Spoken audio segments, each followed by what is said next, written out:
The blood on Quincy Maddox's hands wouldn't wash away, no matter how hard he scrubbed at the weathered basin outside the livery stable in Genoa, Nevada. It wasn't real blood, not anymore, but the phantom stain of memories that clung to him like the desert dust on his boots. 3 years since the war had officially ended, yet for Quincy, the battles never stopped raging behind his eyes. The year was 1868, and Genoa was changing fast. What had once been a small trading post had grown into a proper town, with the silver strikes in Virginia City bringing new money and new troubles to the eastern slopes of the Sierra Nevada. Quincy had drifted in 6 months earlier, a man with skills nobody asked about and a past nobody mentioned. He'd found work breaking horses at Henderson's livery, and that had been enough to keep him in whiskey and a room at the boarding house. "You'll break your skin before you wash away whatever you're seeing," came a voice from behind him. Quincy turned, water dripping from his reddened hands. A woman stood there, holding a basket of supplies and watching him with curious eyes. He recognized her as the doctor's assistant Thompson or Thatcher, something with a T. "Miss," he acknowledged with a slight nod, reaching for the rough towel hanging on a nail. "Miss Tessa Ellis," she corrected him, setting her basket down, "and you're Mr. Maddox, the horsebreaker who never talks to anyone. I talk when there's something worth saying." His voice sounded rusty even to his own ears. She wasn't deterred by his curtness. "Doctor, Reynolds sent me to check if you have any liniment left for that shoulder. He said you took quite a fall from the Morgan last week." Quincy rolled his shoulder unconsciously.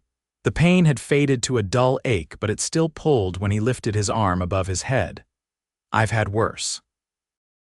"I'm sure you have," she replied, her gaze lingering on the faded blue sleeve of his shirt.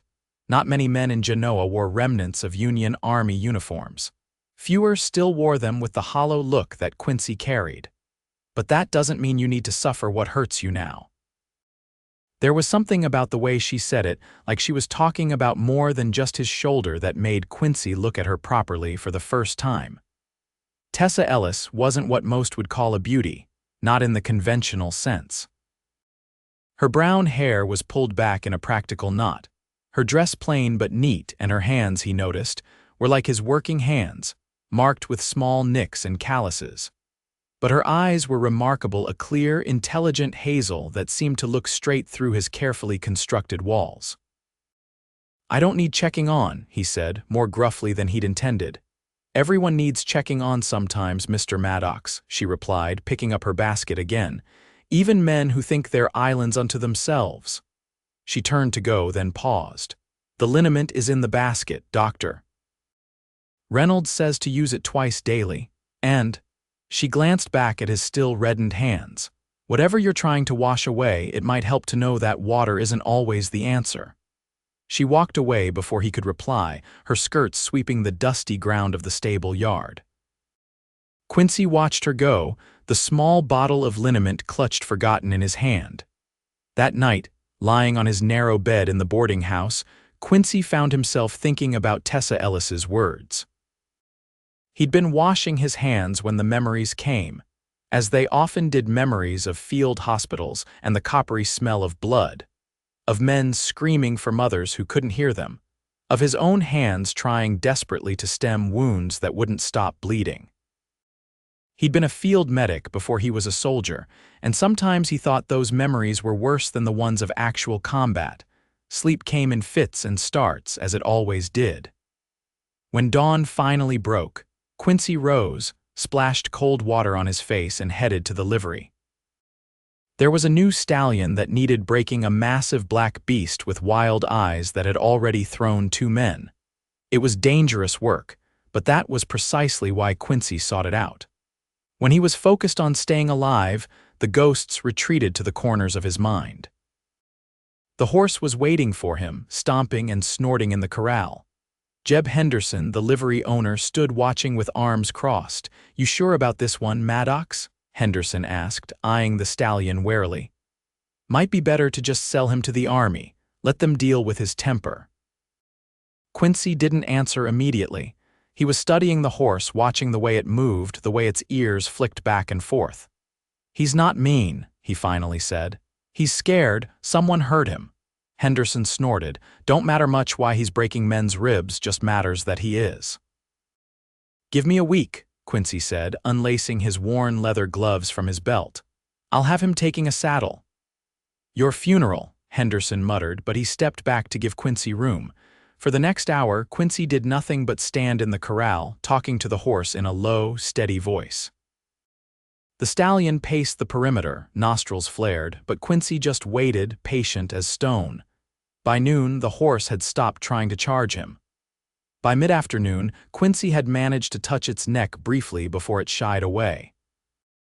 He was so absorbed in his work that he didn't notice Tessa until she spoke from the fence. "You have a gentle way with him," she observed. Quincy kept his eyes on the stallion. "It's not gentleness. It's respect. He's been hurt. Pushing him will just make him fight harder." "Sounds familiar," she said quietly. This time he did look at her, a flash of irritation crossing his face. "I'm not one of your patients, Miss Ellis." "No," she agreed. "But you understand pain when you see it. That's rare, Mr. Maddox." She held up a small package wrapped in brown paper. "I brought more liniment. Dr. Reynolds mixed it stronger this time." Quincy approached the fence, careful to move slowly so as not to startle the horse. "Tell the doctor I'm obliged," he said, taking the package. Their fingers brushed in the exchange, and Quincy found himself noticing the warmth of her hands, the clean scent of soap, and something herbal that clung to her skin. "Will you be at the social on Saturday?" she asked, surprising him. The town held monthly gatherings at the meeting hall, dances and suppers that Quincy had studiously avoided since arriving in Genoa. "I don't dance," he said shortly. "Neither do I very well," she admitted with a small smile. "But the food is good, and sometimes it helps to be around people." "Does it?" he asked, genuinely curious despite himself. Her smile faded slightly, replaced by something more thoughtful. "It can, when the right people are there." Before he could respond, there was a commotion from the street, a wagon pulling up fast, a man shouting for the doctor. Tessa turned toward the sound, instantly alert. "I have to go," she said. "Think about Saturday, Mr. Maddox. It might surprise you." And then she was hurrying away, already calling out to the man on the wagon. Quincy watched her go, then turned back to the stallion, which had retreated to the far side of the corral. "Just you and me again," he murmured. "That's how we both prefer it, isn't it?" But for the first time in a long while, he wasn't entirely sure that was true. The next few days passed in a rhythm that was becoming familiar to Quincy. Mornings were spent with the black stallion, which he'd started calling Shadow.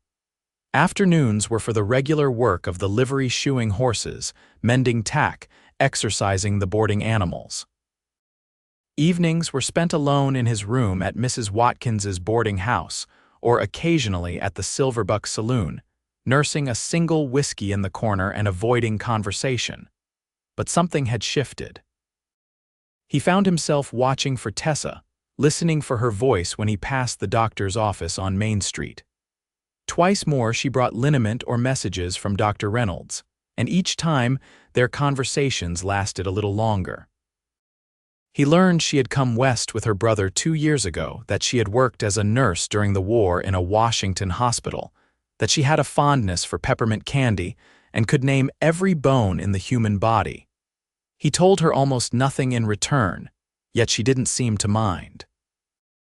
She had a way of talking that didn't demand response, that left room for his silence without making it awkward. By Friday, Shadow was allowing Quincy to place a saddle blanket on his back. It was remarkable progress for a horse that had been deemed unbreakable, and even Henderson was impressed. "Don't know how you do it, Maddox," the livery owner said, watching from outside the corral. "Never seen a horse respond like that without a whip involved." "Violence just creates more violence," Quincy said, running a brush down Shadow's flank. "Fear isn't respect." Henderson eyed him curiously. "You ever break horses before the war?" The question was innocent, but Quincy felt the familiar tightening in his chest at the mention of the war. "Some," he said shortly, "on my father's farm in Pennsylvania." It was the most he'd shared about his past since arriving in Genoa, and Henderson seemed to know it, nodding thoughtfully. "Well, whatever you learned there, it's paying off now. Keep it up and I might have to give you a raise." After Henderson left, Quincy continued working with Shadow, speaking to the horse in low, soothing tones as he had each day. "You're doing well," he murmured. "One step at a time, no need to rush." "That's good advice for anyone," came Tessa's voice from behind him. Quincy turned to find her watching from the corral gate, a small smile on her lips. Today she wore a simple blue dress, her hair braided and pinned up as usual, but there was something different about her, a brightness to her eyes, a slight flush to her cheeks. "You look." He started, then stopped, unsure how to continue. "Clean," she supplied with a laugh. "It's my day off from the doctor's office, no blood or medicines to splatter my clothes." She approached carefully, mindful of the horse. "He's beautiful." "He is," Quincy agreed, keeping one hand on Shadow's neck. "Strong, too strong to be broken by force." "Yet you're breaking him," she observed. Quincy shook his head. "I'm helping him trust again, not the same thing." Tessa's eyes met his, and there was a warmth in them that made something in his chest loosen slightly. "No," she agreed softly, "it's not the same thing at all." They stood in silence for a moment, the only sound Shadow's occasional snort and the distant noises of the town.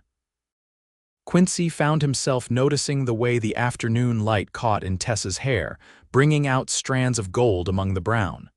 "I came to ask," she said finally, "if you've thought about the social tomorrow night." He had thought about it more than he cared to admit. "I'm not much for crowds," he said, which wasn't exactly an answer. "It's hardly a crowd," Tessa said with a smile. "Genoa isn't exactly San Francisco, still." She studied him for a moment, then seemed to come to a decision. "Mr. Maddox, Quincy, I would like it very much if you would attend."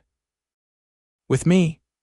The directness of the invitation took him by surprise. Women in Genoa didn't generally ask men to social events. It was meant to be the other way around. But then, Tessa Ellis had already proven herself different from most people, men or women, that Quincy had encountered. "People would talk," he said, though that wasn't his real concern. She raised an eyebrow. "People always talk. It's what they do when they're not doing anything more useful." Despite himself, Quincy felt the corner of his mouth twitch. It wasn't quite a smile. He couldn't remember the last time he'd genuinely smiled, but it was something. Tessa noticed it too, her own smile widening in response. "There," she said softly. "That's a start." "A start to what?" "To coming back to the world," she replied. "To being among the living again." The words hit closer to home than she could have known. For 3 years, Quincy had been walking through life like a ghost, present but not participating. The war had ended, but he hadn't laid down his burdens, hadn't known how. "I'll think about it," he said finally, which was more than he'd offered before. Tessa nodded, apparently satisfied with this small victory. "Good, that's all I ask." She glanced at Shadow, who was watching her with curious eyes. "He's learning to trust again. Maybe his rider can too." With that, she turned and left the corral, her blue skirt swishing around her ankles. Quincy watched her go, feeling as though something fundamental had shifted in his world, though he couldn't have said exactly what. That night, Quincy dreamed of the war for the first time in months. Not the usual nightmares of blood and screams, but something different. He was walking through a field hospital, moving from cot to cot, and on each one lay the same person, Tessa. Each version of her had a different wound, a different ailment, and he was trying desperately to help them all. But there were too many, and his hands kept slipping, and the more he tried to help, the worse their conditions became. He woke in a cold sweat, the pre-dawn light barely filtering through his window. The dream's message wasn't subtle. Getting close to Tessa would only hurt her. He'd failed to save so many during the war, failed to protect his own men when he'd eventually been given a command. What made him think he could do anything but bring pain to someone like her? He dressed quickly and headed to the livery earlier than usual. Shadow nickered softly when he entered the stable, a sound that would have been unthinkable a week ago. Quincy fed the horse an apple he'd brought from town, Then began the morning routine of grooming and exercising the animals in Henderson's care. By mid-morning, his resolve had hardened. He would not attend the social. He would keep his distance from Tessa Ellis. It was better for her, safer. He had nothing to offer a woman like her, no future, no joy, nothing but the broken pieces of a man who had seen too much death. He was so absorbed in these thoughts that he didn't hear the approach of horses until they were nearly at the livery entrance. 3 riders, trail-worn and grim-faced, led by a man Quincy recognized immediately. Marshal Walter Price, the federal lawman whose territory included Genoa and the surrounding area. Maddox, Price called, dismounting with the easy grace of a man who'd spent most of his life on horseback. "Where's Henderson?" "Supply run to Carson City," Quincy replied, setting down the saddle he'd been repairing. "Won't be back till tomorrow." Price nodded, then gestured to his companions. "This is Deputy Collins, and that's John Ferris from Wells Fargo." The Wells Fargo man nodded curtly, his eyes scanning the livery as if expecting trouble. "Something I can help you with, Marshal?" Quincy asked, though he already had a sinking feeling he knew what was coming. "Need to requisition some horses," Price said.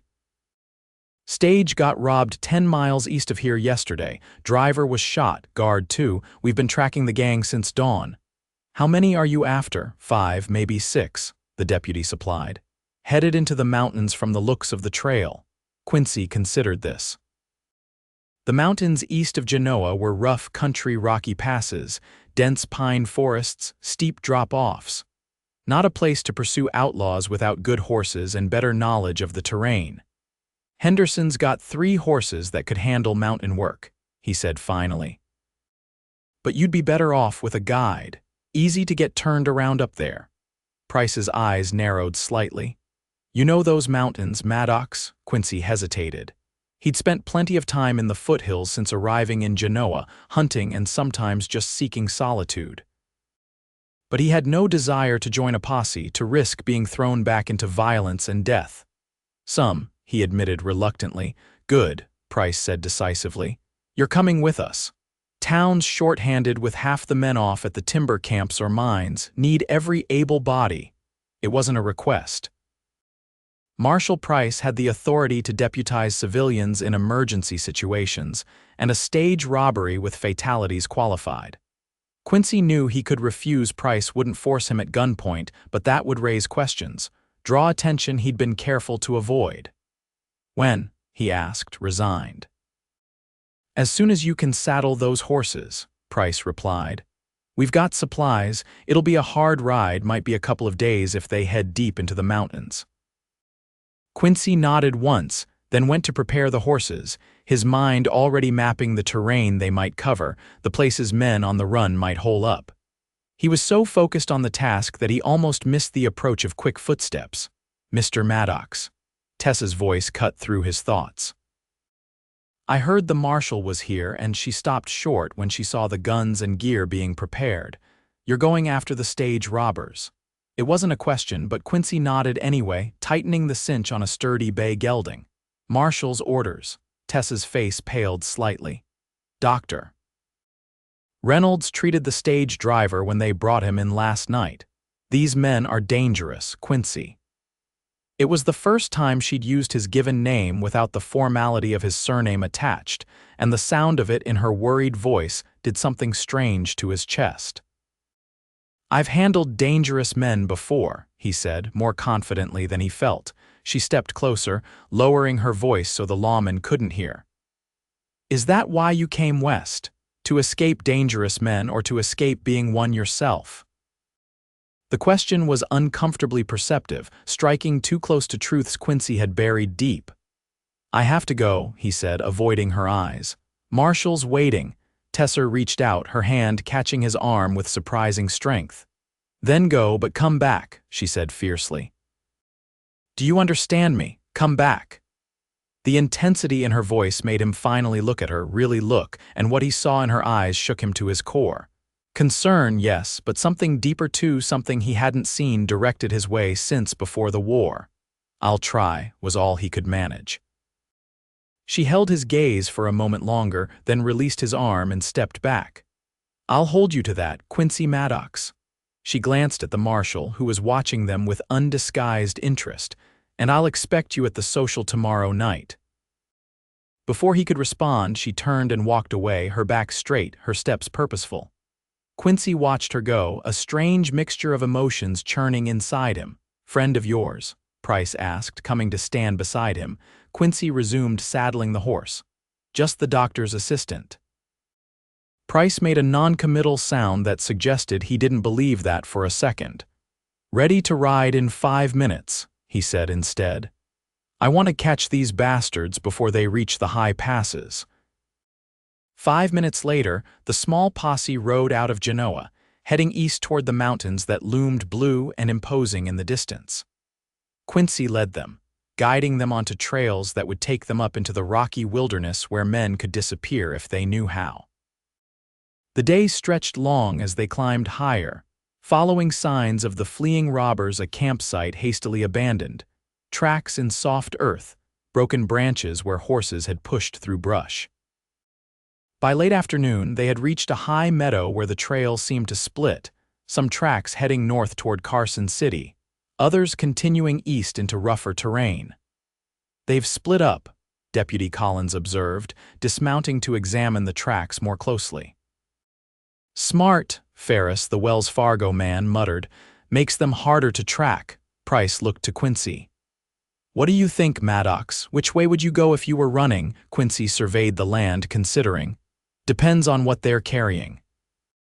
If it's gold or cash, they might head north, try to lose themselves in Carson City or Virginia City. If it's something that needs to be handed off to a buyer, they'd go east, maybe meet up at one of the old mining camps." Stage was carrying the monthly payroll for the Comstock mines, Ferris supplied grimly.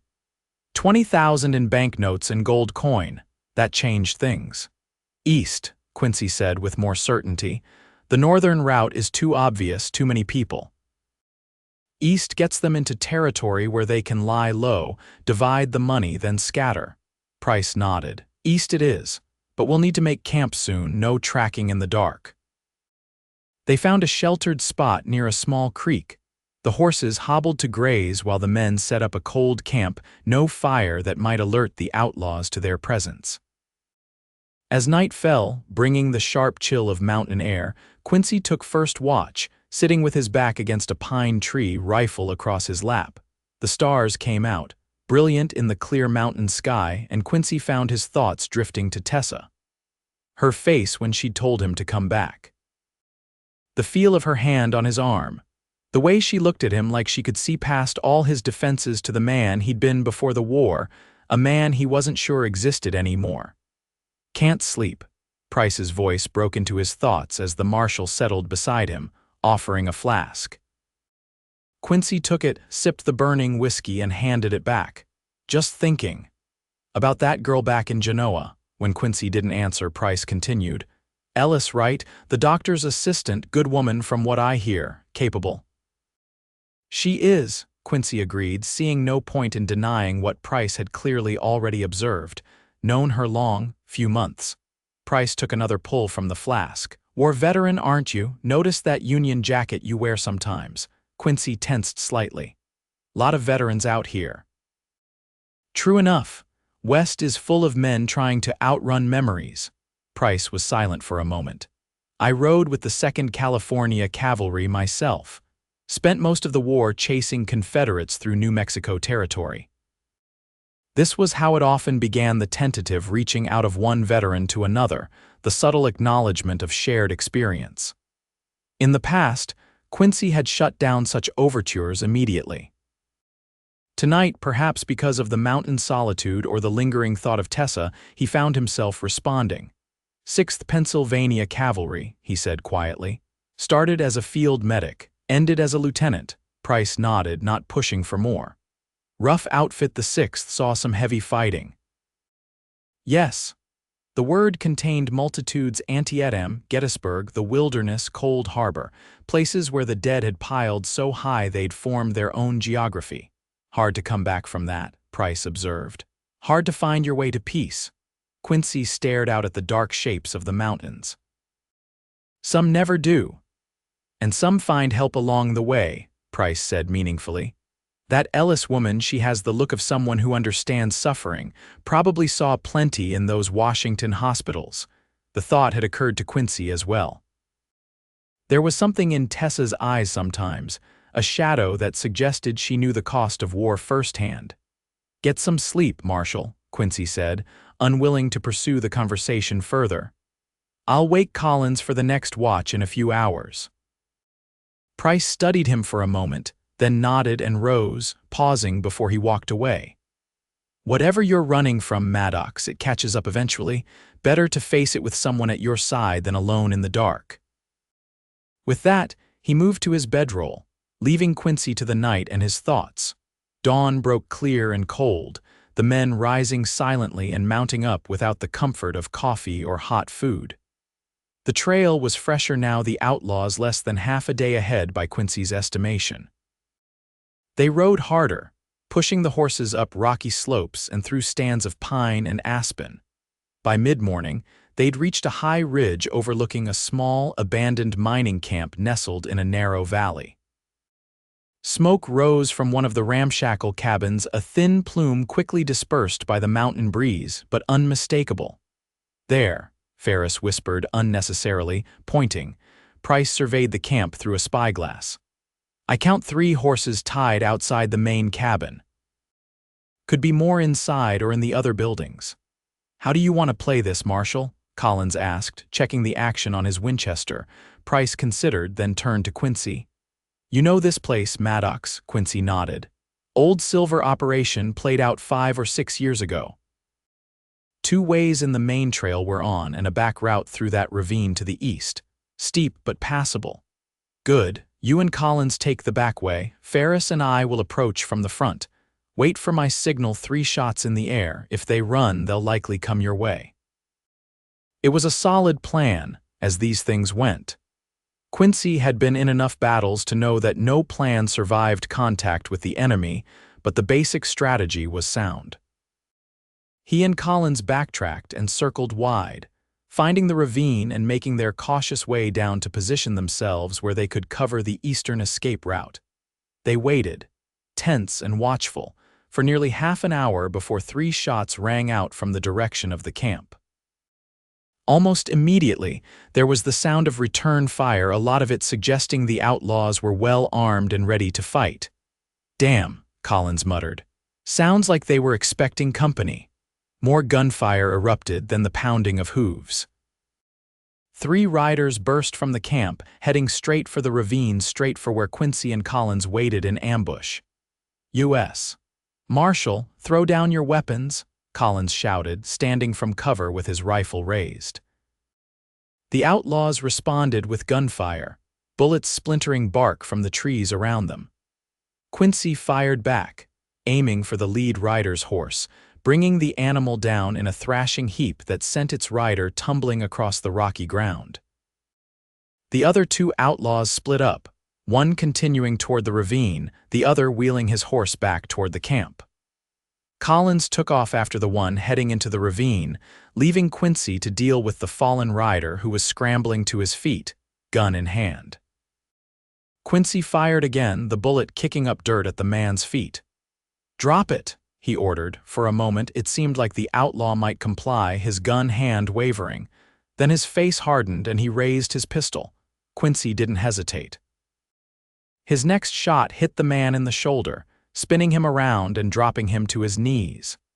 The outlaw's gun fell from nerveless fingers as he clutched at the wound, blood seeping between his fingers. Approaching cautiously, Quincy kicked the fallen weapon away, then quickly bound the man's hands behind his back with a length of rawhide from his saddlebag. The wound was bleeding steadily but didn't appear life-threatening. "You're lucky," Quincy told him grimly. 2 inches to the right and you'd be meeting your maker." The outlaw, little more than a boy up close, maybe 20 at most, glared up at him with pain-glazed eyes. "Go to hell." More gunfire echoed from the direction of the camp, then an eerie silence fell. Quincy tensed, listening intently for any sound that would indicate who had prevailed. A moment later, he heard Collins calling his name.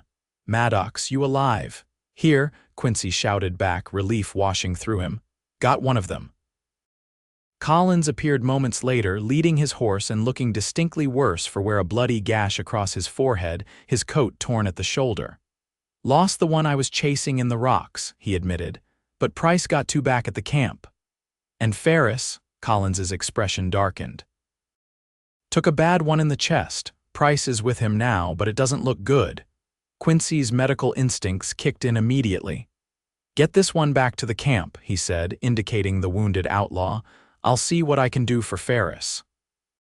He mounted quickly and rode hard back to the mining camp, finding Price kneeling beside the Wells Fargo man who lay pale and still on the dirt floor of the main cabin. Two dead outlaws sprawled nearby, their blood soaking into the rough wooden boards. "How bad?" Quincy asked, dismounting and hurrying to Ferris's side. "Bullet went through his lung," Price said grimly.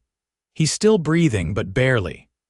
Quincy quickly assessed the wound, a small entry hole just below the right collarbone, a larger exit wound on Ferris's back.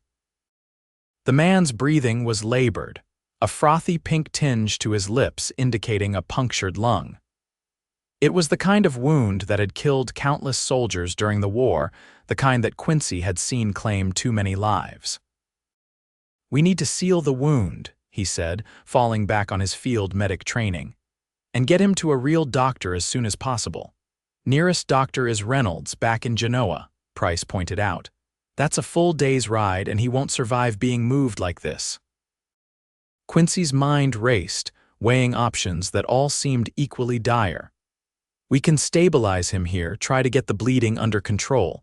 If we can keep him alive until tomorrow morning, maybe we can fashion a travois to transport him back." It wasn't much of a plan, but it was all they had. Working quickly, Quincy used supplies from his saddlebags and items found in the cabin to clean and dress the wound as best he could. He applied pressure to slow the bleeding, then created a makeshift seal over the entry wound using a piece of oilcloth from Price's provisions. "This will help keep air from being sucked into the chest cavity," he explained as he worked, "but he needs surgery to repair the damage inside." Price watched him with new respect. "You've done this before." "More times than I care to remember," Quincy replied, not looking up from his task. By the time Collins arrived with the wounded outlaw, Quincy had done all he could for Ferris. The Wells Fargo man was still unconscious, his breathing shallow but slightly less labored. "He going to make it?" Collins asked, glancing at Ferris's pale face. "If we can get him back to Genoa quickly, maybe," Quincy said. "But moving him might kill him." Price made a decision. "Collins, you and I will take the prisoners back to Genoa. Maddox will stay here with Ferris, try to keep him alive until we can return with a wagon and the doctor." It was the logical choice. Quincy had the medical knowledge, and Price and Collins needed to secure the prisoners and recover the stolen payroll. But the thought of being left alone with a gravely wounded man brought back memories Quincy had worked hard to suppress. The field hospitals after Gettysburg, being the only medic left for a ward full of dying men, watching them slip away one by one despite his best efforts. But he nodded in agreement. What choice did he have? "I'll need supplies," he said. "Water, food, clean bandages if you can find them." While Price and Collins gathered what they could, Quincy continued tending to Ferris, speaking to the unconscious man in the same low, soothing voice he used with nervous horses. "You're going to be all right," he murmured, not believing it himself but knowing the importance of positive words even to unhearing ears. "Help is coming. Just hold on." An hour later, Price and Collins departed with the wounded outlaw and the bodies of the two dead ones lashed across spare horses. They'd found most of the stolen payroll hidden in the cabin. The outlaws hadn't even had time to divide it up properly. "We'll ride straight through," Price assured Quincy as they mounted up. "Should reach Genoa by midnight. We'll send the doctor first thing in the morning. If his condition changes for the worse, I'll try to bring him in myself," Quincy said, though they all knew the chances of Ferris surviving such a journey were slim. After they left, The mining camp fell into an eerie silence broken only by Ferris's labored breathing and the occasional cry of a hawk circling overhead. Quincy settled in for what he knew would be a long, difficult vigil. He'd done this too many times during the war, sat beside dying men, watching for the inevitable signs of decline, doing what little he could to ease their passing. As the day wore on, Quincy checked Ferris's wound regularly, changing the dressings and monitoring his pulse and breathing. To his surprise, the man's condition remained stable, critical, but not worsening as rapidly as he'd feared. By late afternoon, Ferris even regained consciousness briefly, his eyes flickering open in confusion. "Where?" He managed, his voice barely a whisper. "Mining camp east of Genoa," Quincy told him. "You were shot. Help is coming." Ferris's eyes focused on him with effort. "Did we get them?" "3 of them. 1 got away, but you got the money back." A ghost of a smile touched Ferris's bloodless lips. "Worth it then?" Quincy shook his head. "No amount of money is worth a man's life." "Company's money, my job to protect it," Ferris whispered before his eyes drifted closed again. As darkness fell, Quincy lit a single lantern, keeping it dim to conserve oil. He'd built a small fire in the cabin's crude stone fireplace, more for warmth than light. The mountain nights were cold even in early summer. He dozed fitfully, jerking awake at every change in Ferris's breathing, every groan or shift of the wounded man's body. At some point in the night, Ferris began to shake with fever, his skin burning to the touch. Quincy used what little water remained to bathe the man's face and neck, trying to bring the temperature down. It was a bad sign, infection setting in, the body fighting a battle it was ill-equipped to win in these primitive conditions. "Hang on," Quincy urged, more to himself than to Ferris. "Just until morning. Help is coming."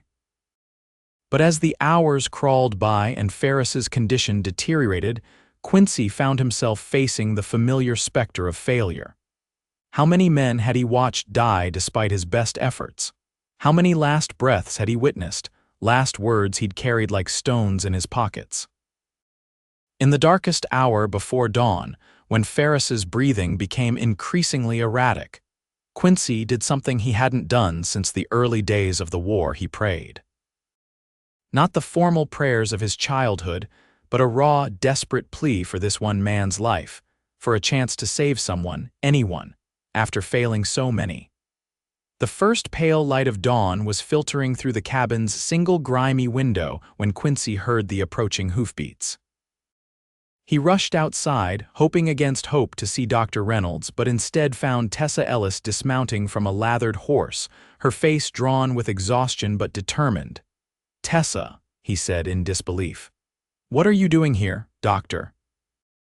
"Reynolds couldn't come. There was an accident at the sawmill, multiple injuries," she explained quickly, untying a large medical bag from her saddle. "He sent me instead. How's the patient?" For a moment, Quincy could only stare at her, this woman who had ridden alone through the night, up mountain trails that challenged experienced riders in daylight, to reach a wounded man she'd never met.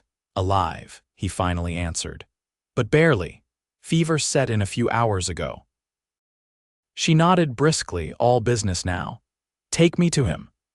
Inside the cabin, Tessa went immediately to Ferris's side, her practiced hands moving efficiently as she examined the wound, checked his pulse, and listened to his labored breathing. "You did well," she told Quincy, glancing up at him with professional appreciation. "This seal over the wound probably saved his life." "For now," Quincy said, "but he needs more than field medicine. That's why I'm here." She opened her medical bag, revealing an array of instruments, medications, and bandages far more comprehensive than the basic supplies Quincy had been working with. "Dr. Reynolds taught me how to perform basic field surgery during the war. I've assisted him with bullet wounds before." She began laying out what she needed, her movements quick and precise. "I'll need your help," she told Quincy.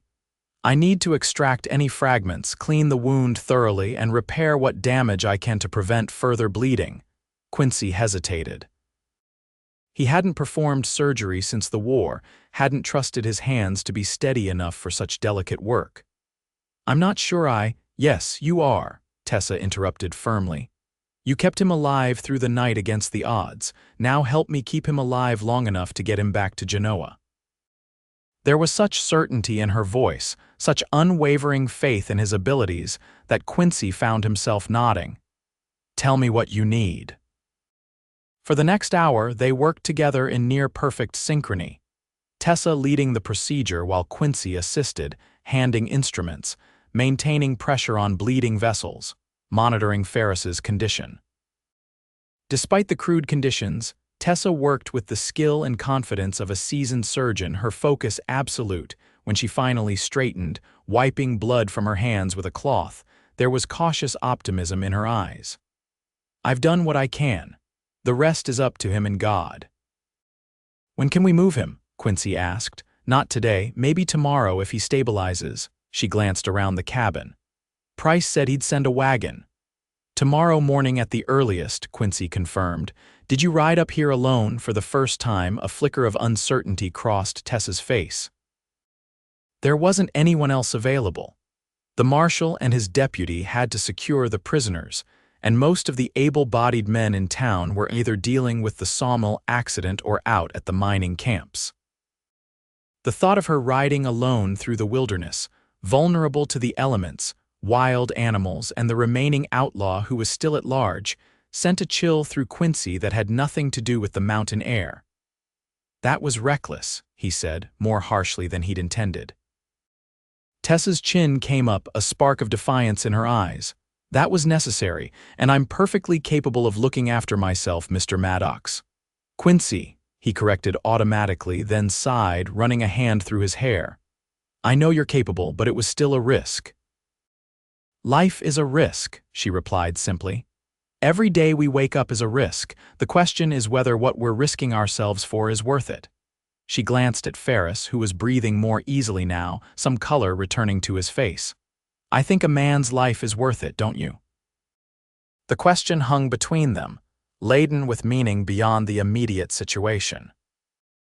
Quincy found himself unable to look away from her face smudged with dirt from the trail, her hair coming loose from its pins, exhaustion evident in the shadows under her eyes, yet somehow more beautiful to him than anyone he'd ever seen. Yes, he said finally, a life is worth it. The tension in her shoulders eased slightly, and she offered him a tired smile. Then, I believe we're in agreement. She swayed slightly where she stood, fatigue finally catching up with her now that the immediate crisis had passed. Quincy moved to her side, guiding her to a rough bench against the wall. You need to rest, he said. When did you last sleep? She shrugged. Yesterday, I suppose. I came as soon as Price returned with the news. That was nearly 24 hours ago. Was it? It all blurs together sometimes. She leaned back against the wall, her eyes drifting closed despite her obvious attempt to keep them open. I should stay awake, monitor Mr. Ferris. I'll watch him, Quincy assured her. You sleep, doctor's orders. That earned him a soft laugh. You're not a doctor, I was once, almost. It was more than he'd told anyone about his past in years. I was studying medicine when the war broke out. Tessa's eyes opened, finding his with surprising clarity despite her exhaustion. Why didn't you go back to it, after? The question was gentle, but it probed at wounds still raw and painful. I couldn't, he said simply. I couldn't trust myself with lives anymore. Yet here you are, she observed, saving lives still. Before he could respond, she drifted off, her head tilting to rest against the rough cabin wall.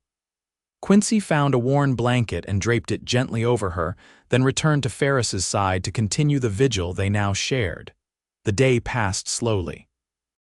Ferris's condition improved marginally, his fever reduced, his breathing less labored. Tessa slept for several hours, then woke and insisted on taking her turn watching the patient while Quincy rested. He tried to argue, but the determined set of her jaw told him it would be futile. He slept fitfully on another bench, waking often to check that both Tessa and Ferris were still there, still all right. Each time he found Tessa exactly where he'd left her, tending to Ferris with gentle efficiency, her face a study in concentration. By evening, they'd fallen into an easy rhythm of caring for their patient, sharing the small store of food Collins had left behind, and talking in low voices about everything and nothing. Quincy found himself telling her about his childhood in Pennsylvania, his father's horse farm, his early dream of becoming a doctor. In turn, she told him about growing up in Boston with her scholar father and 3 brothers, how she'd scandalized her family by training as a nurse when the war came, how she'd followed her youngest brother west after he'd returned from the war damaged in body and spirit. "Where is he now?" Quincy asked. "Your brother," a shadow crossed her face. "He died last winter. Pneumonia, though really it was the war that killed him, just slowly. He never really came home from it, not in his mind." The parallels to his own experience were too close for comfort. "I'm sorry," Quincy said, meaning it. "So am I." She was quiet for a moment, her gaze distant. "That's why I noticed you, I think. When you first came to Genoa, you had the same look he did, like you were still fighting battles no one else could see." Her perception was unnerving. "And that made you want to, what, save me?"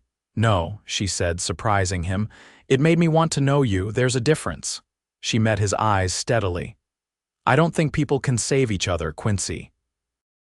I think sometimes they can help each other find their way back, but the journey is always your own." It was perhaps the most honest thing anyone had said to him since the war, and it struck him with the force of revelation. Tessa wasn't trying to fix him, wasn't expecting him to be someone he no longer was. She simply saw him, all of him, broken parts included, and still wanted to be near him. The realization must have shown on his face because she smiled slightly, a tender expression that reached her eyes. "What are you thinking right now?" she asked. "That I've been running for a long time," he answered honestly, "and I'm tired." "Then maybe it's time to rest," she suggested softly. He couldn't remember the last time he'd genuinely smiled, not the tight grimace he sometimes offered when social situations demanded it. But something about her words, about the acceptance in her eyes, loosened something in his chest. "It'll come back, you know," she said, watching him closely. "Your smile, you just need rest." The words hit him like a physical touch, warm and unexpected. "How can you be so sure?" "Because I've seen glimpses of it already," she replied. "When you talk about horses, when you forget to guard yourself, it's still there, just waiting." He wanted to believe her. More than that, he wanted to be the man she seemed to see beneath all his layers of guilt and grief. But the path back to that person seemed impossibly long and shrouded in darkness. "I don't know how," he admitted, the words painful in their honesty. "One day at a time," she said simply. "That's how we all do it."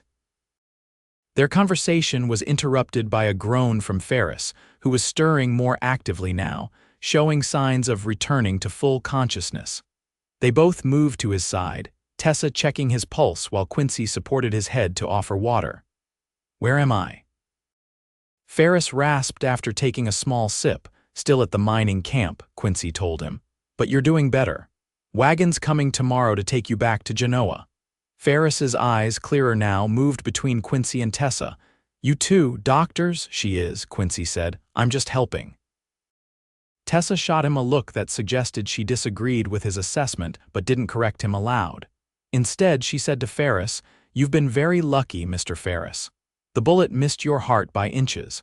With proper rest and care, you should make a full recovery." Ferris managed a weak smile.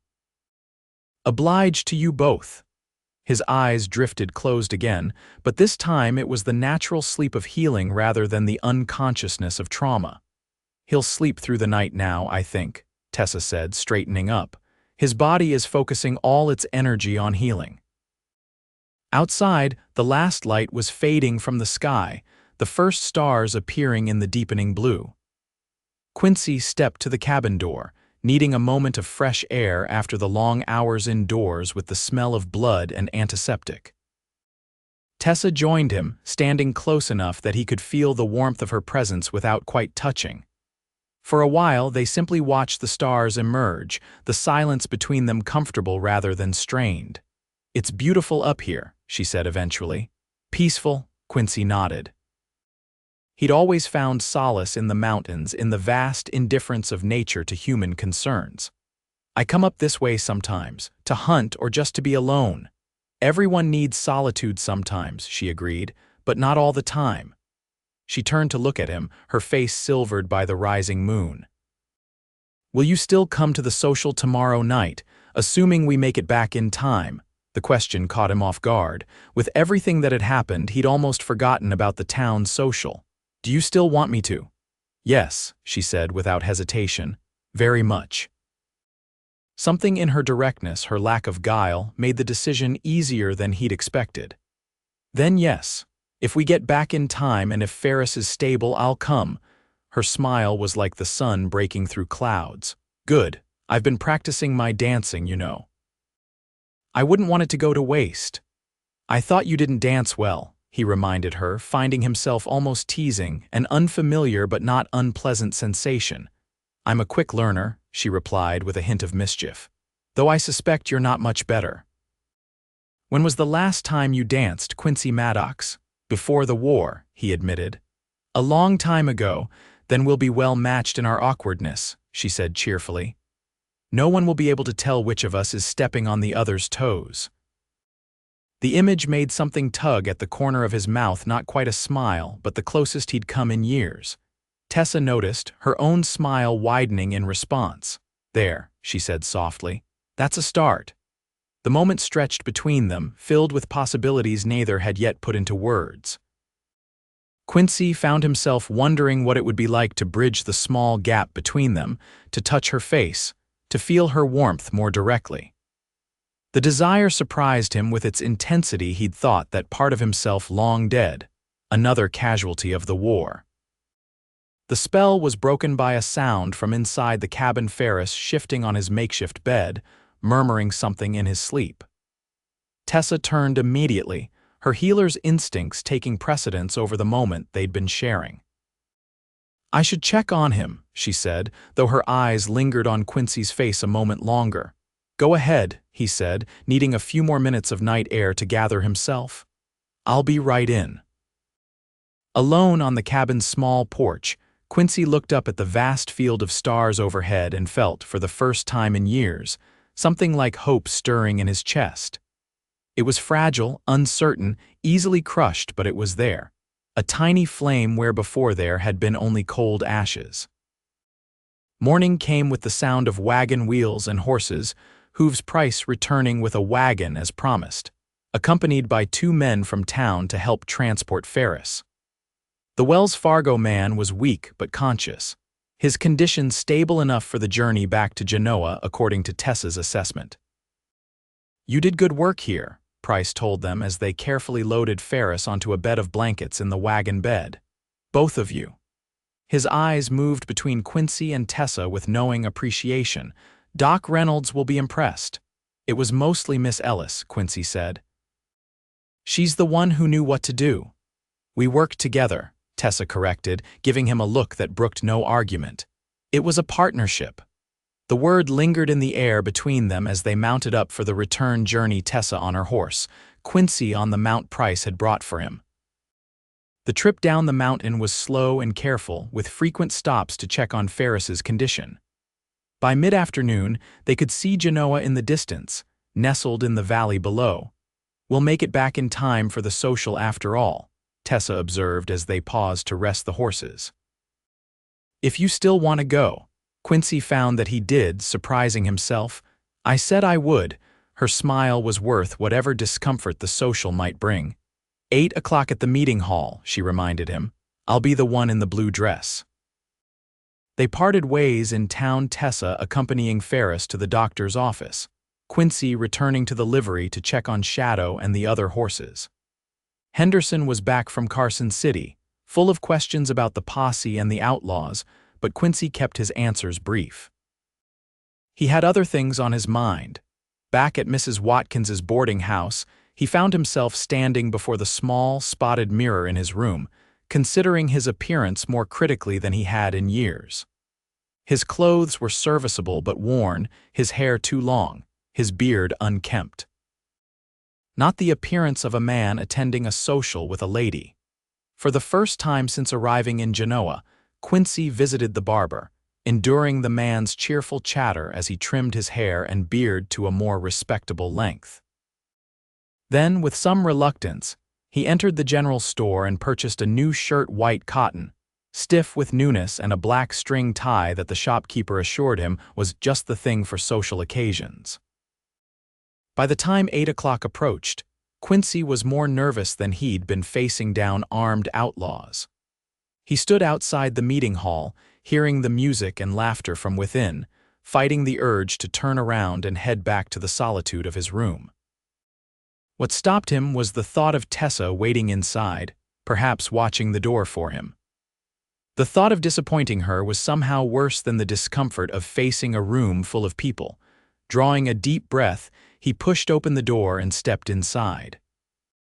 The meeting hall had been transformed with paper lanterns and bunting, tables laden with food along one wall, a small group of musicians playing near another. Nearly everyone in Genoa seemed to be present, talking and laughing in small groups, some dancing to the lively tune the fiddler was playing. Quincy scanned the crowd, looking for Tessa's familiar figure, and found her standing near the refreshment table, wearing a dress of deep blue that made her eyes seem even more luminous than usual. Her hair was arranged differently, too still up, but with soft curls framing her face. She hadn't seen him yet, and for a moment, Quincy simply watched her, struck by how at ease she seemed, how naturally she conversed with the people around her. This was her world, he realized, a world of community and connection, so different from the isolated existence he'd carved out for himself. Then she turned, as if sensing his presence, and her eyes found his across the room. The smile that bloomed on her face was like sunrise, radiant and full of promise. Without hesitation, she excused herself from her companions and made her way toward him, moving through the crowd with graceful determination. "You came," she said when she reached him, her voice warm with pleased surprise. "I said I would," he replied, suddenly acutely aware of his new shirt, his freshly trimmed beard. Her eyes took in these changes, approval evident in her gaze. "You look nice," she said simply. "So do you," he returned, the words inadequate to express how the sight of her affected him. A moment of awkward silence fell between them, broken when the music changed to a slower waltz. Tessa glanced toward the dancers, then back at Quincy, a question in her eyes. "Would you like to dance?" he asked, surprising himself with his boldness.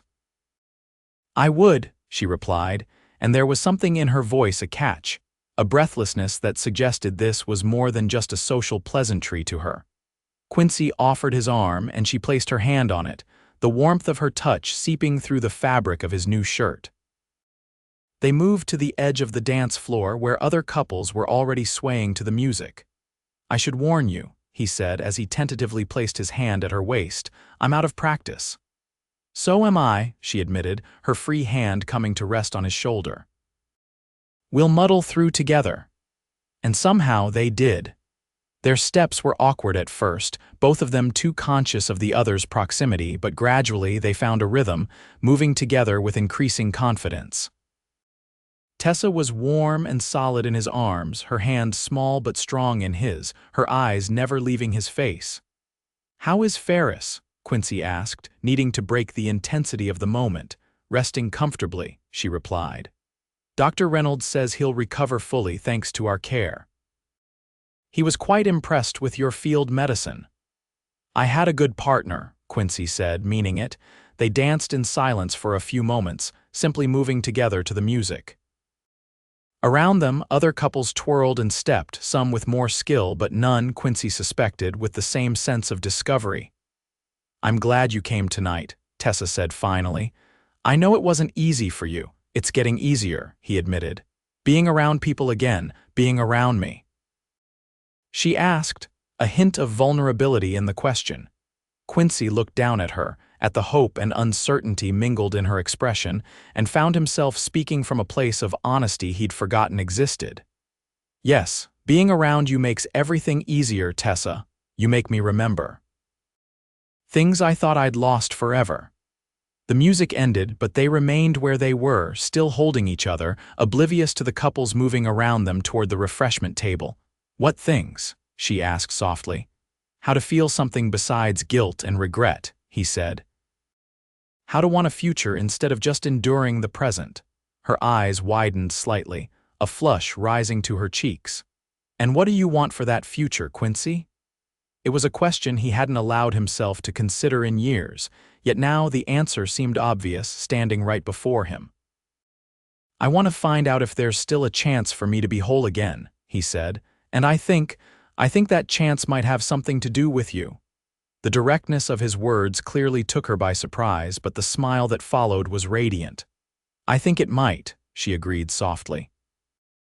"If you're willing to take that risk." He was. For the first time since the war, Quincy Maddox was willing to risk his heart, to step out of the shadows of his past into an uncertain but potentially brilliant future. And it was all because of the woman looking up at him with eyes full of promise and patience, who had somehow seen the man he could be again beneath the wreckage of who he had been. "I'd like to court you properly," he said, the formal words feeling right for the magnitude of what he was asking. "If you'd be agreeable to that." "I would be very agreeable to that," Tessa replied, her smile widening. "Very agreeable indeed." Another dance began, faster this time, but neither of them moved to rejoin the dancers. Instead, Quincy offered his arm again. "Would you like to take a walk?" "It's a beautiful night."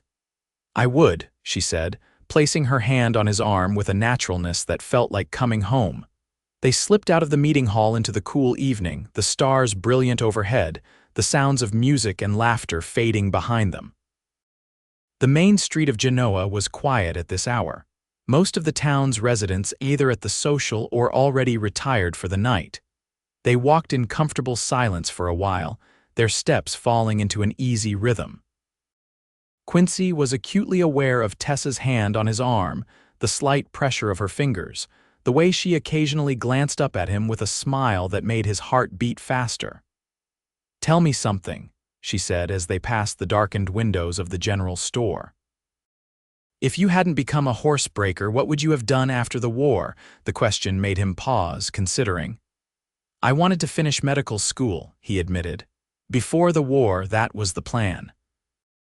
My father thought it was a waste of time. He wanted me to take over the horse farm, but I was determined." "What stopped you? I couldn't." The words came harder now. "After what I'd seen, what I'd done, I didn't think I deserved to heal people anymore." Tessa stopped walking, turning to face him fully. "Quincy, that's not true. What happened during the war, the men you couldn't save, the decisions you had to make, none of that changes who you are at heart." "And who am I?" he asked, genuinely wanting to know how she saw him. "You're a healer," she said without hesitation. "I saw it with Ferris. I see it with the horses too. You have a gift for easing pain, for building trust. That's rare and it's needed in this world." Her faith in him was humbling, almost overwhelming. "I don't know if I can be that person again," he said honestly. "You already are," she insisted. "You just need to believe it yourself." They had reached the edge of town, where the buildings gave way to open land stretching toward the mountains.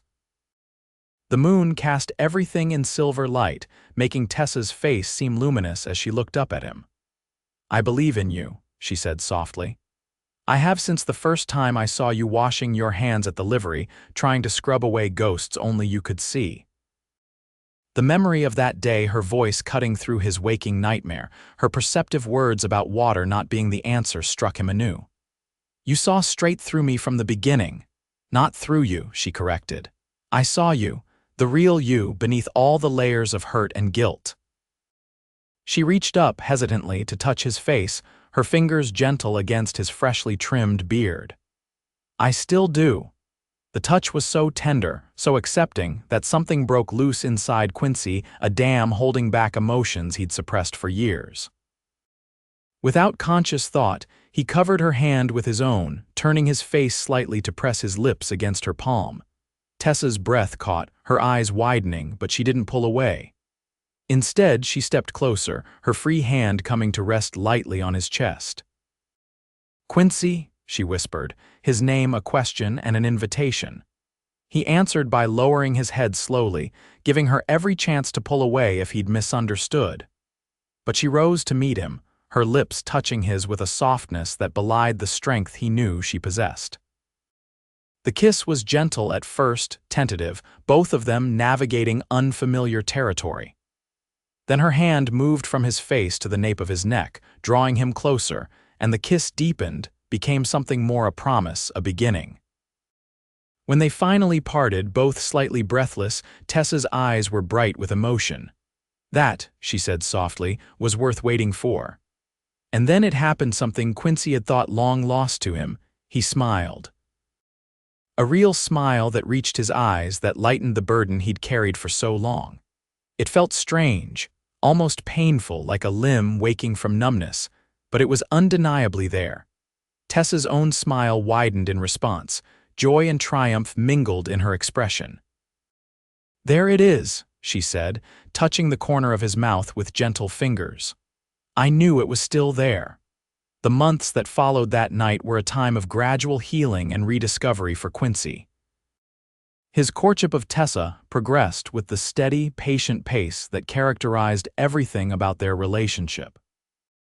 They took regular walks together, shared meals at the cafe on Main Street, and occasionally rode into the foothills on Sunday afternoons. Tessa on her mare and Quincy on Shadow, who had become remarkably well-behaved under his careful training. The town of Genoa watched their romance unfold with the interest small communities always have in such matters. Mrs. Watkins, Quincy's landlady, took to giving him knowing looks over breakfast. Henderson started finding reasons for Quincy to make deliveries to Dr. Reynolds's office. Even Marshall Price, when his duties brought him to town, would inquire after Miss Ellis with a meaningful tilt to his voice. Quincy found, somewhat to his surprise, that he didn't mind the attention. In fact, he was gradually becoming more comfortable as part of the community. He joined the town's volunteer fire brigade. He helped build a new schoolhouse when the old one was damaged in a storm. He even attended Sunday services occasionally, sitting beside Tessa in the back pew, listening to Reverend Thatcher's sermons with an open mind if not yet an open heart. But the most significant change came in early autumn, when Dr. Reynolds approached Quincy after church one Sunday. "Maddox," the doctor said, falling into step beside him as he and Tessa walked back toward town. "Got a proposition for you if you've a mind to hear it." Quincy glanced at Tessa, who looked as puzzled as he felt. "I'm listening." "I'm not getting any younger," Reynolds said bluntly. He was in his 60s, his hair and beard more silver than black, his hands beginning to show the first signs of arthritis. "And this territory's growing faster than I can keep up with. Been thinking for a while that I need an assistant, someone with medical training who could eventually take over the practice." It took a moment for the doctor's meaning to register. "Are you offering me a job?" Quincy asked in disbelief. "More like an apprenticeship to start," Reynolds clarified. "You've had some medical education from what Tessa tells me. You've got steady hands and a good head in a crisis. I could teach you what you don't know." The offer was so unexpected, so aligned with the dreams he'd abandoned, that Quincy found himself momentarily speechless. He looked at Tessa, who was watching him with a carefully neutral expression, though her eyes betrayed her hope. "You knew about this?" he asked her, "Doctor." "Reynolds mentioned he was thinking about it," she admitted. "But the decision is his and yours." Reynolds cleared his throat. "Take some time to think on it. It's not an easy life being a doctor out here. Long hours, hard cases, people who can't always pay, but it's a life with purpose. Purpose." The word resonated with Quincy. He'd been drifting for so long, seeking only to escape his past rather than build a future. Working with horses had given him a measure of peace, but this was the path he'd once believed was his calling. "I'll think about it," he promised, and Reynolds nodded, satisfied for now, and continued on his way. "You don't have to decide right away," Tessa said when they were alone again. "And whatever you choose, it won't change anything between us." But Quincy knew it would change things, not his feelings for her, which grew stronger with each passing day, but the man he could be for her, the life they might build together. That night, alone in his room at the boarding house, Quincy took out something he hadn't looked at in years, a battered medical textbook he'd carried through the war, one of the few possessions he'd brought west with him. Its pages were stained and dog-eared, marked with notes in his younger self's handwriting. He'd kept it as a reminder of failure, of dreams abandoned, but now he saw it differently, as a foundation for something new, a chance to reclaim part of himself without denying all that had happened in between. The next morning, he went to Reynolds's office before his shift at the livery. "I'll take the position," he told the doctor, "but I'll need to keep working with Henderson part-time, at least for a while." Reynolds nodded, unsurprised. "Figured you'd say yes. Tessa speaks highly of your abilities." "Tessa is biased," Quincy pointed out with a small smile. "She is," Reynolds agreed readily. "But she's also the best judge of character I know. If she says you've got what it takes, I believe her." And so Quincy Maddox began a new chapter in his life, splitting his days between the livery and the doctor's office, relearning skills that had atrophied during his years of wandering, acquiring new ones under Reynolds's gruff but thorough tutelage. Tessa worked alongside them both, her quiet competence a constant reminder of why he was pushing himself to change, to grow, to become worthy of the faith she'd placed in him. Their courtship deepened as autumn gave way to winter. Their walks now often ended at Tessa's small house near the doctor's office, where they would sit before the fire, talking about the day's cases or simply enjoying each other's company in comfortable silence. Quincy found himself smiling more easily now, laughing occasionally, small sounds at first, as if his body had forgotten how, then more freely as the months passed. "I led them to their deaths," he said, staring into the fire rather than meeting her eyes. "Boys, most of them, 17, 18 years old, and I knew it was a mistake, but I followed orders anyway." "Because that's what soldiers do," Tessa said gently. "They follow orders even when it breaks their hearts. I should have refused, should have found another way, and been court-martialed, shot for insubordination." She shook her head. "You did what you could in an impossible situation, Quincy. The guilt you feel, that proves you're a good man, not a failed one." He looked at her then, this woman who had somehow become the center of his world, who had seen value in him when he could see none in himself. "How did you get so wise?" he asked, only half joking. "Not wisdom," she corrected. "Just perspective. I've seen too many good men destroy themselves with guilt over things they couldn't change." She reached for his hand, entwining her fingers with his. "You're alive, Quincy. That's not something to feel guilty about, it's something to honor. By living fully, by using the time you've been given to make a difference." "Like you do," he said, squeezing her hand gently. "Like we both do," she replied. "Every day with every patient we help." He raised their joined hands to his lips, pressing a kiss to her knuckles. "Thank you," he said simply. "For what?" "For not giving up on me, for seeing something in me worth saving." Her eyes softened, a smile playing at her lips. "I didn't save you, Quincy. You saved yourself. I just reminded you that it was possible." The fire crackled between them, casting a warm glow over Tessa's features, highlighting the gold in her hair, the curve of her cheek. Quincy was struck anew by how beautiful she was to him, not just physically, but in her spirit, her strength, her unwavering belief in the possibility of healing. "I love you," he said, the words coming naturally without the fear or hesitation he might have expected. "I think I have since that first day at the livery when you told me water wasn't the answer." Tessa's smile bloomed fully then, radiant with joy. "I love you too," she replied. "And I've been waiting a very long time to hear you say that. I'm sorry it took so long." "Don't be," she said, moving closer to him on the small sofa. "Some things are worth waiting for." Their kiss was tender at first, then deepened with a passion that had been building between them for months. Quincy pulled her against him, one hand cradling her face, the other at the small of her back. Tessa's arms wound around his neck, her body soft and yielding against his. When they finally parted, both breathless, Quincy rested his forehead against hers. "Marry me," he said, the words more plea than question. "Be my wife.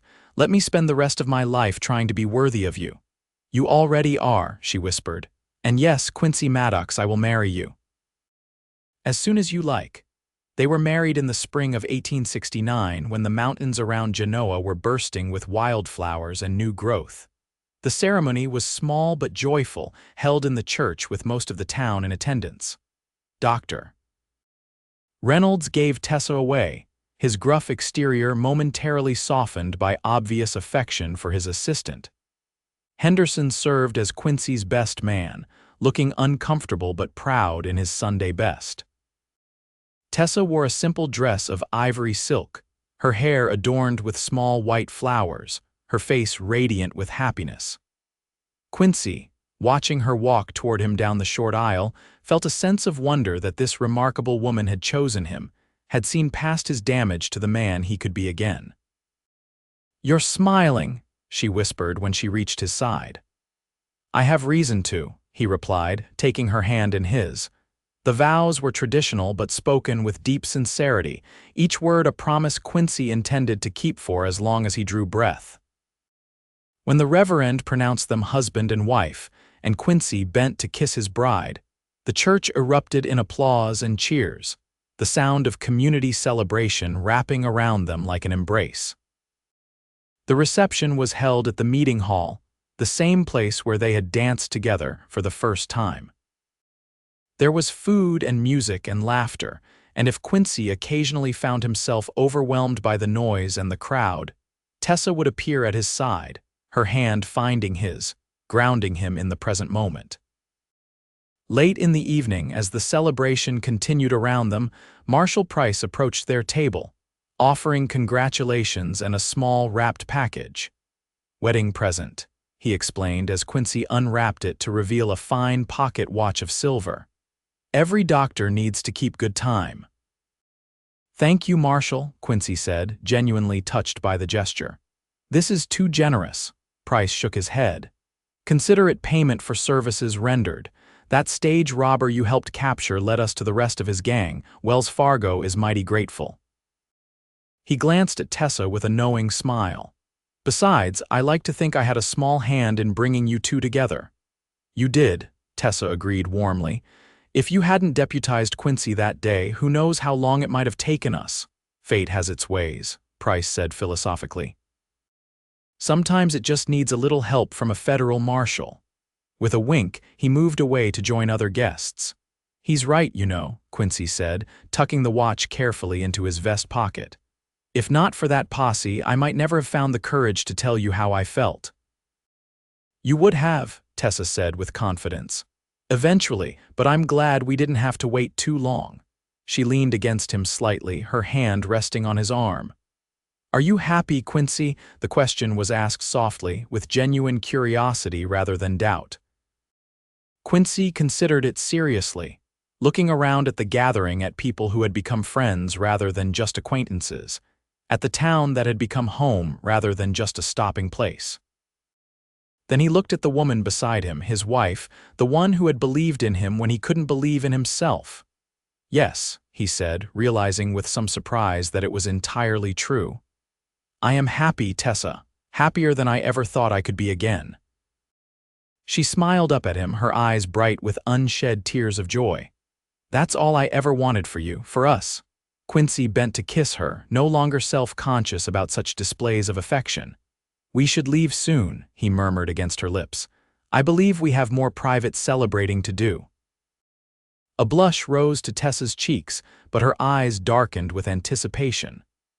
"I believe you're right, Dr. Maddox." They slipped away shortly after, amid good-natured teasing from their friends, and walked hand in hand through the quiet streets of Genoa to the small house they would now share. It had been Tessa's, but they had spent the past month expanding it, adding a second bedroom and enlarging the kitchen, preparing for their life together. That night, as husband and wife, they discovered each other fully for the first time, their coming together as natural and right as everything else between them had been.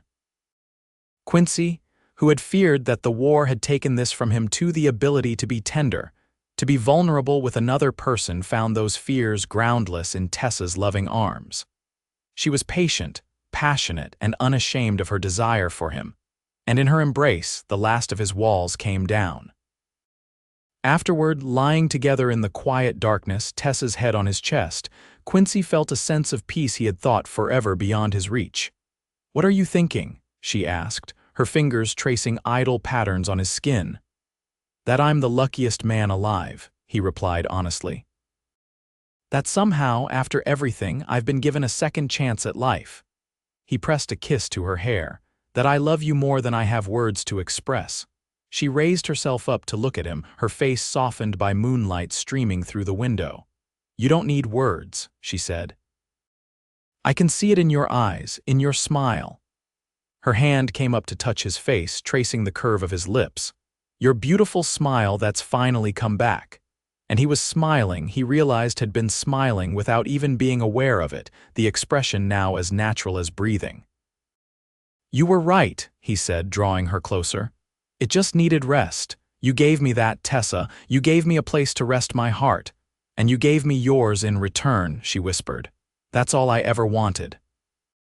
They fell asleep in each other's arms, husband and wife, healer and healed, two souls who had found in each other the strength to face both past and future with courage and hope. The years that followed brought changes to Genoa and to the Maddoxes. Dr.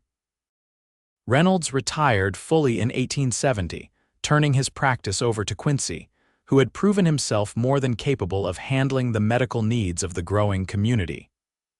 Tessa continued to work alongside her husband, their partnership in the office as seamless as their partnership in life. Their family grew too. In the summer of 1870, Tessa gave birth to their first child, a son they named James, after Quincy's father. 2 years later came Elizabeth, named for Tessa's mother. Both children had their mother's hazel eyes and their father's quiet intensity, though tempered with a joy that came naturally to them, having never known the sorrows that had shaped their parents. Quincy never entirely left his work with horses behind. He maintained a small stable behind their expanded house, where he kept Shadow, now a dignified presence in his advancing years, and several other horses. On Sundays, when the doctor's office was closed except for emergencies, he would often take James and Elizabeth riding, teaching them the same gentle approach to animals that had once helped heal his own wounded spirit. The nightmares never entirely disappeared. There were still nights when Quincy would wake, heart pounding, images of blood and battle fading slowly from his mind. But now, Tessa would be there beside him, her touch and voice bringing him back to the present, to the life they had built together. "It's all right," she would murmur, holding him close. "You're home, you're safe, I'm here." And he would breathe deeply, grounding himself in her scent, in the familiar sounds of their house, in the knowledge that the war was long over and he had found, against all odds, a peace he'd never thought possible. On the 10th anniversary of their marriage, Quincy took Tessa back to the mining camp where they had worked together to save John Ferris's life. It was entirely abandoned now, the cabins falling into disrepair, nature slowly reclaiming the site of human endeavor. They sat on the porch where they had stood that night, looking at the stars, taking the first tentative steps toward acknowledging what was growing between them. "It seems smaller now," Tessa observed, leaning against him as they shared a blanket against the mountain chill. "Everything does with time and distance," Quincy replied. "Even the things that once seemed insurmountable." She knew what he meant: the guilt, the grief, the sense of unworthiness that had nearly consumed him when they first met. "You've come so far," she said, squeezing his hand. "We have," he corrected gently. "I wouldn't be here without you, Tessa, without your belief in me when I had none in myself." She turned to look at him, her face as beautiful to him now as it had been a decade ago, perhaps more so for the lines of experience and joy that time had added. "That's not true, Quincy. The strength was always in you, I just helped you remember it," he smiled, the expression now as natural to him as breathing. "Either way, I'm grateful every day that you came into my life, that you saw past the broken parts to the man I could be again." "Not again," she said thoughtfully, Someone new, someone stronger for having been broken and remade.